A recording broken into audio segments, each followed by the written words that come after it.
কৃষিকাজকে খারাপ মনে করবেন না। এগুলো যারা করেন মনোকষ্টে ভুগবেন না যে আপনি দরিদ্র, আপনার মান সম্মান কম, এমন নয়। আপনি বরং সম্মানিত মানুষ, কারণ আপনি নবীদের সুন্নতের পেশায় আছেন। মাশাআল্লাহ। এই পৃথিবীতে সর্বপ্রথম কৃষিকাজ করেছেন কোন নবী জানেন? আদম আলাইহিস সালাম।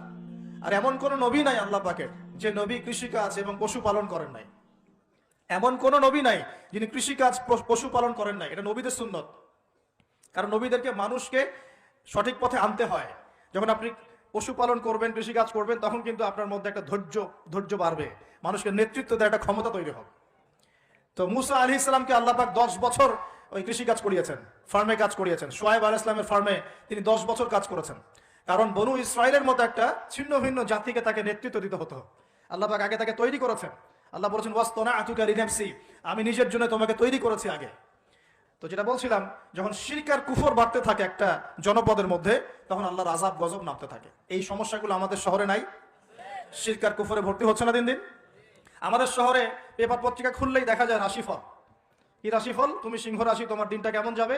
তুমি কন্যা রাশি, তোমার দিনটা কেমন যাবে। আর প্রায় মিডিয়াগুলো এগুলো প্রচার করে না? এই সব মোশরেক মিডিয়াগুলা, সবই মোশরেক। কিরকম করে বুঝলাম মোশরেক?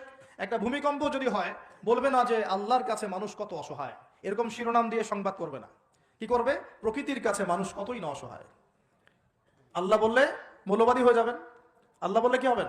তখন মৌলবাদী হয়ে যাবেন। প্রকৃতি শব্দ চুজ করে কথা বলুন। প্রকৃতির কাছে আমরা কত অসহায়। কে প্রকৃতি? প্রকৃতি কি, কাকে বলে, কত প্রকার, কি কি সংজ্ঞা দেখ। প্রকৃতি কে? প্রকৃতি কে সৃষ্টি করলো?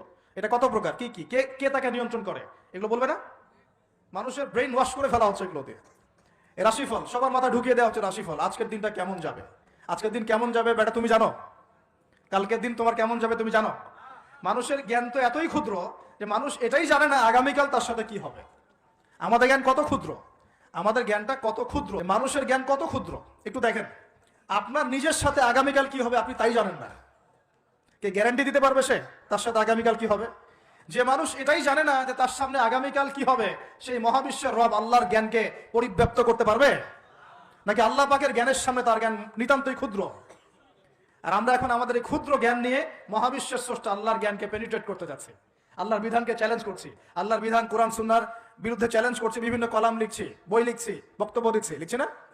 তাহলে আমরা কি আল্লাহ পাকের সাথে আল্লাহ দ্রোহিতা করছি না? এমনকি আল্লাহ রহমত নেমে আসবে না আযাব আসবে? ভালো করে মাথায় বোঝেন লেকচারগুলো। তারপরে আসেন, এই রাশিফল কি শিরক না কুফর না ঈমান, কোনটা? এগুলো শিরক না? ঢাকা শহরের অলিগলিতে এখন দেখা যায় আংটি বিক্রেতা বিভিন্ন আংটি বিক্রি করছে এবং তাকে রোগ ভালো হওয়ার গ্যারান্টি প্রদান করছে। এভাবে রোগ ভালো হয়? আংটি পরেছেন, যদি ওর উপর বিশ্বাস স্থাপন হয় যে এই আমার রোগ ভালো করবে, তাহলে শিরক হবে না ঈমান থাকবে না চলে যাবে? কি হবে? কল্যাণ অকল্যাণের মালিককে, রোগ দেওয়া ভালো করার মালিককে। এখন বলতে পারেন তাহলে কি চিকিৎসা করব না? অবশ্যই চিকিৎসা করবেন। কেন চিকিৎসা করবেন? কারণ আমাদের নবীজি বলেছেন আল্লাহ এমন কোন রোগ নাজিল করেন নাই যার শেফাও নাজিল করেন নাই। আল্লাহ পাক এমন কোন রোগ নাজিল করেন নাই যার চিকিৎসা আল্লাহ নাজিল করেন নাই। মানে প্রতি